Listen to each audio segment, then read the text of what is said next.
And you can only know the answer moment to moment when you become very present in the moment and you let go of all judgments and you really tune in and you're very honest.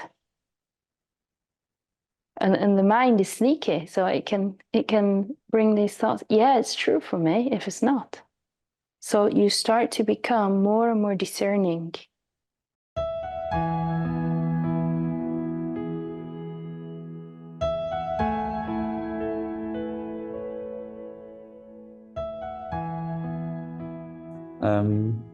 Okay, so my question is basically, are things like lusting after sex and smoking cigarettes and junk food, these are some of the things that I used to really enjoy.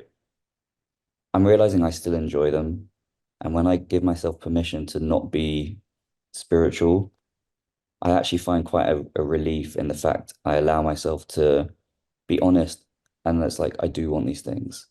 They give me a sense of relief or freedom. Is that really the case? Or is it just these, is it again, like you said, like old patterns and conditionings, coping mechanisms, negative things that are just kind of resurfacing. I'm judging them a lot less now. I think that's a big difference.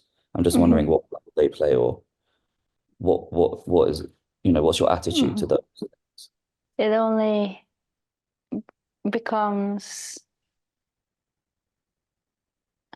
an issue if those things are kind of running your life and there's a constant feeling of I need the next pleasure hit. Where am I going to get the next pleasure hit? Another cigarette, another chocolate bar, and more and more and more. And that movement is a kind of chasing movement. Now, the other movement, which is the mind's idea that, okay, now I have to live up to this spiritual, aesthetic identity where I only eat salads and I don't enjoy any worldly pleasures. That's also a distortion because it's the mind trying to be something. So you're seeing that trying to be spiritual is actually not your truth. Mm. There's a true expression, and maybe it's not this or that. It's an inquiry in every single moment. Well, what's really true? And this requires radical honesty because the drive to seek the pleasure hit can be strong, and that movement can use the spiritual teachings in order to give itself a permission slip that it's okay,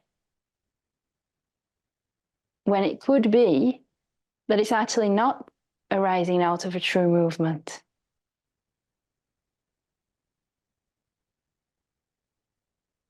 So the question will come, well, is it really true to have sex with this person right now? Or is it a movement that's just seeking some physical pleasure to feel a sense of comfort or to fill a void or to fill a lack?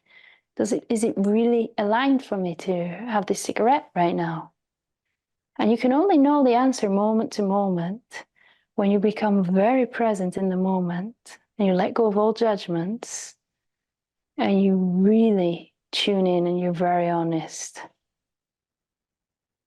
And the mind is sneaky, so it can bring these thoughts. Yeah, it's true for me if it's not.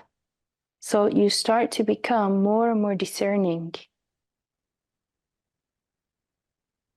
And it's not just like there's one answer, like, yes, to be spiritually awakened, you have to live like this, wear these clothes, get some malas, burn some incense, eat this food, do yoga every morning, listen to this music. That's not what it's about. It's about telling the truth. It's about being radically honest. And that truth is only known in your own heart. Nobody can tell you ultimately what's the most true thing for you. And if you're not sure, make a prayer. Ask this higher intelligence, please, I really want to live in alignment. I really want to be an expression in form of these teachings. This is my highest calling. Please give me this guidance.